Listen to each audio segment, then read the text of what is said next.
सकाळचे 10 वाजले होते. रीताताई देवाची पूजा करत होत्या. तेवढ्यात घराची बेल वाजली. रीताताईंनी दरवाजा उघडला तर समोर त्यांची मोठी मुलगी कावेरी सगळं सामान घेऊन उभी होती. रीताताईंनी जरा आश्चर्याने विचारलं, अगं एकटीच आली आहेस का? शशांक नाही का आला? भांडण करून आलेस का? कावेरीने थोडं वैतागून उत्तर दिलं, आई आधी मला आत तर येऊ दे ना, दरवाजातच सगळी चौकशी करणार का? तिनं हातानं आईला थोडं बाजूला केलं. बॅग एका कोपऱ्यात ठेवल्याने सोप्यावर धपकन बसली. रीताताईंनी हळू आवाजात विचारलं, बरं आता सांग, काय झालं सासरे? इतकी नाराज होऊन माहेरी का आलीस? कावेरी म्हणाली, आई मी 5 तास प्रवास करून आले. चहा पाणी विचार ना आधी. रीताताई लगेच चहाने सकाळचे बनवलेले पोहे घेऊन आल्या. चहाचा कप हातात घेत कावेरी म्हणाली, मला शांततेत चहा पिऊ दे ग. रीताताई गोड हसत म्हणाल्या, का ग सासरी शांततेत चहा प्यायला मिळत नाही का? तू तर म्हणाली होतीस सगळं स्वयंपाकघर तुझ्या ताब्यात आहे, केव्हाही काहीही बनवू शकतेस. कावेरी थोडं निराश होत म्हणाली, हो आई किचन तर सोड, पण आता सगळ्या जबाबदाऱ्या माझ्यावर आहेत. पण सासरी शांततेत एक कप चहाही पिण्याचं नशीब नाही. चहाचा घोट घेत तिनं हळू आवाजात हे सांगितलं. रीताताईंनी पुन्हा विचारलं, अरे पण झालं तरी काय आहे? कावेरीची निराशा स्पष्ट होती. ती म्हणाली, आई माझ्या सासरचे लोक फारच दुतोंडी आहेत. लग्नाची वेळी म्हणाले होते की सुनेला मुलगी बनवून ठेवू, पण प्रत्यक्षात मुलगी आणि सून यात फरक करतात. मी तुला आधीच सांगितलं होतं, माझं एकुलत्या एक मुलाशी लग्न लावून दे. मी या सासू नणंद आणि इतर नातेसंबंधाच्या पछाड्यात पडू इच्छित नाही. रीताताई शांतपणे उत्तरल्या, कावेरी बाळा, आम्ही तुझ्यासाठी असं घर शोधत होतो जिथं एकुलता एक मुलगा असावा, पण वेळ आली तेव्हा मनासारखा मुलगा मिळणं कठीण झालं. जिथं मुलगा एकुलता एक असावा, श्रीमंत असावा, सुंदर असावा, शिकलेला आणि नोकरी करणारा असावा. अशा मुलाचा शोध घेता घेता तुझं वय वाढलं. शेवटी शशांकचं स्थळ आलं. जे योग्य वाटलं. तो एकुलता एक मुलगा होता, पण त्याला एक लहान बहीण आहे. बाळा, सासू असली तरी किती दिवस चालणार आहे? थोडं सहन केलं की सर्व ठीक होईल आणि नणंद लवकरच तिच्या सासरी जाईल. आई तुला कधीच कळणार नाही माझं म्हणणं. कावेरीने निराशेने सुरुवात केली. काल रात्री आम्हाला मावस नणंदच्या साखरपुड्याला जायचं होतं. माझ्या नणंदने नवीन डिझाईनचा डीप गळ्याचा स्लीवलेस लेहंगा घातला होता आणि तो मला खूप ट्रेंडिंग वाटला, म्हणून मीही तसाच डिझायनर स्लीवलेस लेहंगा घालायचं ठरवलं. पण मला पाहताच माझ्या सासूबाईंनी सुरुवात केली. त्या म्हणाल्या, अगं सुनबाई, सासरचं फंक्शन आहे, साडी घाल आणि भारी दागिनेही घाल. मी त्यांना स्पष्टपणे म्हटलं, तुम्हीच तर म्हणत होता ना की सून आणि मुलीत काही फरक नाही करणार. मग आता मला माझ्या आवडीनुसार कपडे घालायचे आहेत, तर तुम्ही फरक का करताय? मी लेहंगाच घालणार.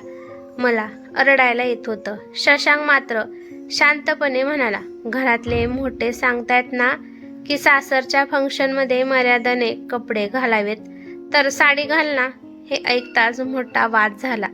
शशांक एवढा रागवला की त्याने साखरपुड्याला जाणं रद्द केलं.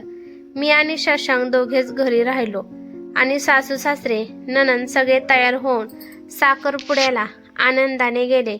म्हणूनच मी रागात सकाळीच इकडे आले.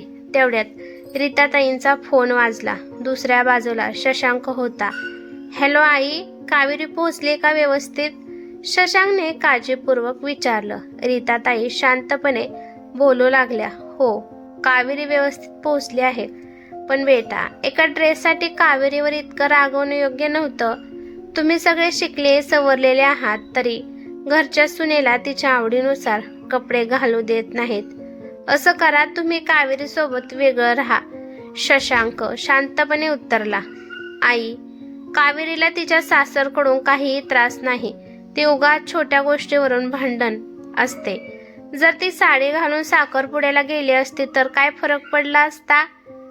ती खानदानाची मोठी सून आहे आणि हे आमच्या लग्नानंतरचं पहिलं फंक्शन होतं.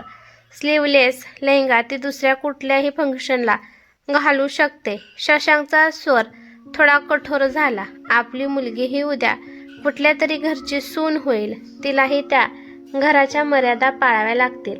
सून आणि मुलगी दोघीही आपापल्या जागी योग्य आहेत. मुलगी नवीन कुटुंब सांभाळते आणि सून सासरचं घर. कावेरीला घरी तिच्या आवडीनुसार जेवण बनवायचं, खायचं संपूर्ण स्वातंत्र्य आहे. घरातल्या इतर कामांसाठी नोकर आहे. त्यामुळे तिच्या स्वातंत्र्याला कुठलाही अडथळा नाही. पण फॅमिली फंक्शनमध्ये काही मर्यादा पाळायला हव्यात. सध्या माझी आईच तिला धीरानं सगळं शिकवते. प्रत्येक कुटुंबाचे काही रीतिरिवाज असतात, त्यांना पाळावेच लागते, शशांक म्हणाला. त्याच्या आवाजात चिंता स्पष्ट होती. माझ्या आईचं म्हणणं आहे की कावेरी जरी थोडी उशिरा उठली तरी आंघोळ करूनच स्वयंपाकघरात यावं. तोपर्यंत आई चहा नाश्ता करून ठेवते. पण कावेरीला यातही त्रास होतो. ती प्रत्येक गोष्टीवरून वाद घालत असते. कावेरीला अशी काही समस्या नाही की ज्यामुळे आम्हाला कुटुंबापासून वेगळं व्हावं लागेल. बरं जावई बापू, आम्ही तिला समजावून परत सासरी पाठवू, रीताताईंनी सांगितलं. त्यांच्या स्वरात धैर्य होतं. कावेरी ही रीताताई आणि रमेशराव यांची मोठी मुलगी आहे. तिची एक धाकटी बहीण तनिष्का आहे, जी सध्या कॉलेजमध्ये शिकत आहे. कावेरीने आपल्या आईला रीताताईंना सासरच्या घरात जोडून घेताना किती मोठ्या अडचणींना सामोरे जावं लागतंय हे पाहिलं होतं. रीताताईंच्या लग्नानंतरची पहिली 16 वर्ष सासू, नणंद आणि जावबाईच्या जाचात आणि टोमण्यातच गेली होती. त्यामुळे कावेरीला सासरमध्ये जावबाई, नणंद किंवा सासूचं अस्तित्व नको होतं. ती 3 जणांच्या तावडीतून तिच्या नवऱ्यासोबत वेगळं राहण्याचं स्वप्न पाहत होती. तिला या नाटकांचा सामना करायचा नव्हता. कावेरीला तिची सासू आणि नणंद अजिबात खपायच्या नाहीत. ती फक्त आपल्या नवऱ्यासोबत एकटी राहायची इच्छा बाळगून होती. पण तिच्या नशिबात वेगळंच लिहिलं होतं. तिचा नवरा आपल्या कुटुंबासाठी काही चांगलं करतो हे कावेरीला आवडत नव्हतं. ती सतत त्याच्या मागे लागून राहत असे की त्याने आपल्या कुटुंबापासून वेगळं व्हावं. छोट्या छोट्या गोष्टीवरून ती राईचा पर्वत करत असे. तिच्या लग्नाला फक्त 5 महिने झालेले असतानाच तिनं सासरच्या माणसांचं जगणं मुश्किल करून टाकलं होतं. शशांकने सांगितलं. प्रत्येक वेळी ती त्यांना घरगुती हिंसाचाराचा गुन्हा दाखल करण्याची धमकी देत असते. शशांक पुढे सांगत होता. ती रोज उशिरा उठायची आणि उठल्याबरोबर मोबाईल घेऊन बसायची. शशांकला लवकर ऑफिसला जायचं असायचं आणि कावेरीला तिच्या जबाबदारींची काहीही जाण नव्हती. घरी 2 दिवसासाठी कोणी पाहुणा आला तर कावेरीचा चेहरा पडलेला असायचा. शशांक आणि त्याचा कुटुंबीय कावेरीच्या धमक्यांमुळे त्रस्त झाले होते. आता यावेळी कावेरी भांडून माहेरी आली तेव्हा शशांकनं घरातल्या काही भागात CCTV कॅमेरे लावले. त्याला कावेरीच्या वागणुकीचा आणि त्यांच्या घराच्या वातावरणाचा अभ्यास करायचा होता. पण त्याच्या मनात विचारांचा एक वादळ होत होतं. काय करायचं, कसं करायचं? कावेरी तिच्या आईवडिलांना चुकीची माहिती देऊन त्यांची दिशाभूल करायची आणि सासरच्या लोकांचं नाव खराब करायची. ती त्यांना सांगायची की तिला सासरमध्ये खूप त्रास होत आहे. बिचारे आई वडीलही तिच्या कथित त्रासामुळे चिंतेत पडायचे. यावेळीही कावेरीच्या आईवडिलांनी तिला समजावून सासरी परत पाठवले. बेटा, तू त्या घरची सून आहेस, तुला सूनप्रमाणे राहावं लागेल. ही गोष्ट तू समजून घे. तुला तुझी गृहस्थी सांभाळावी लागेल. तुझी धाकटी बहीण अजून लग्नाची आहे. तुला खूपच काही त्रास झाला तर आम्ही आहोतच ना इथे, तू काळजी करू नकोस. कावेरीला वाटलं होतं की तिचे आईवडील तिची बाजू घेऊन तिच्या सासरच्यांना बोलावतील आणि शशांकवर वेगळं होण्याचा दबाव आणतील. पण तसं काहीच झालं नाही. कावेरी सासरी परत येते. तिला अजिबात कल्पना नव्हती की घरात CCTV कॅमेरे बसवले आहेत. शशांकचा वाढदिवस येतो आणि त्याची आई राधाताई म्हणतात, आज नेहमीप्रमाणे सकाळी सत्यनारायणची पूजा आहे. पूजेसाठी तुम्ही दोघे बसा. फक्त काकांचं कुटुंब बोलवू आणि सगळ्यांनी मिळून प्रसाद घेऊ. बाकीची तयारी काकी आणि मी सांभाळते. संध्याकाळी मात्र तुम्ही तुमच्या पद्धतीने वाढदिवस साजरा करू शकता. राधाताईंचं एवढं बोलणं होतं की कावेरी लगेचच चिडून बोलली, शशांकचा वाढदिवस मी माझ्या पद्धतीने साजरा करणार होते. संपूर्ण दिवसासाठी माझा वेगळा प्लॅन होता. इथे या घरात तर नवरा बायकोला अजिबात प्रायव्हसी मिळत नाही. हे सगळं सोडून आपण वेगळं राहूया. शशांक शांतपणे म्हणाला, कावेरी, आई तर म्हणते ना की संध्याकाळी तुझ्या म्हणण्यानुसार वाढदिवस साजरा कर. आणि तसंही जन्मदिवसाच्या दिवशी देवाचे आशीर्वाद मिळणं आणि वडीलधाऱ्यांचं प्रेम मिळणं हेही महत्त्वाचं आहे. आपण तर नेहमीच शनिवार रविवारी एकत्र बाहेर जातोच ना. कावेरी वैतागून म्हणाली, शशांक, तुला फक्त तुझ्या कुटुंबाचीच काळजी आहे. माझ्या आनंदाची तुला काही चिंता नाही. आता मला ना पूजेला बसायचंय ना तुझ्यासोबत कुठे जायचंय. शशांकच्या चेहऱ्यावर थकवा आणि निराशा स्पष्टपणे दिसत होती. त्याला माहीत होतं की कावेरीच्या मनातलं असंतोष याच्या पलीकडे आहे. कावेरी, प्लीज विचार कर, तो शांतपणे म्हणाला. तो एकटी नाहीस, आपला परिवार एकत्र आला आहे. त्यांना एकत्र राहून आनंद घेऊ द्या. हे सण समारंभ आपल्याला एकत्र येण्याची संधी देतात. माझा आनंद कुणाला सापडला आहे का?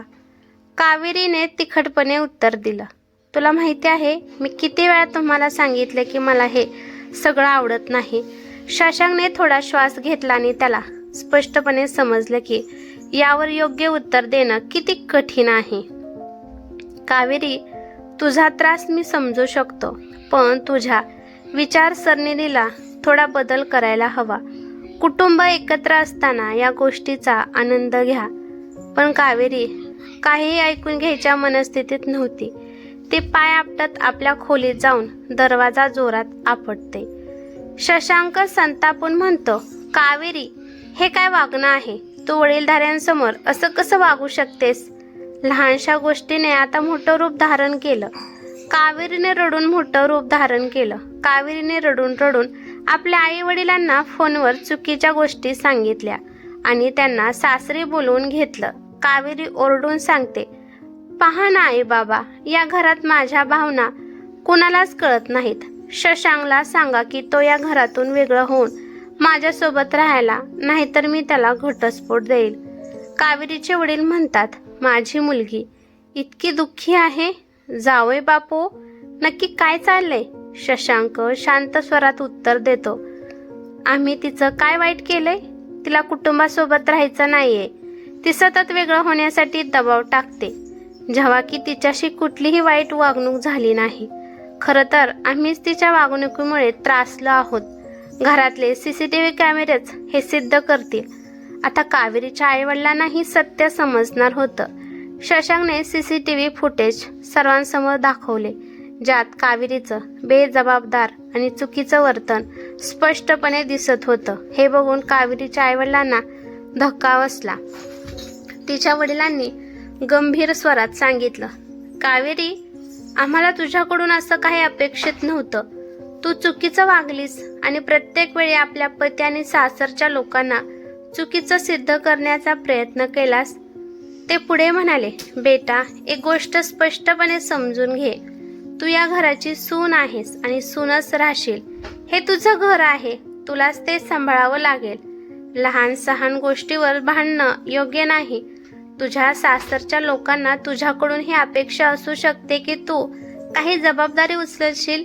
मुलगी आणि सून यांच्यात फरक असतोच आणि सूनबाईकडून मुलीसारखी बेफिकिरीची वागणूक अपेक्षित नाही.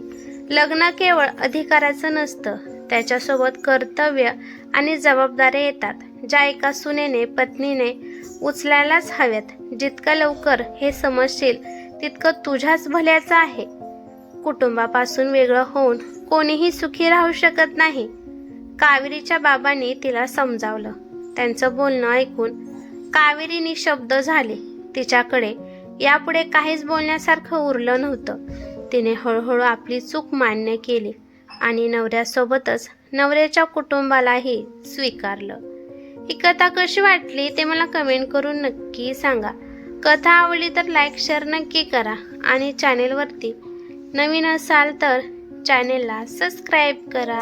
धन्यवाद.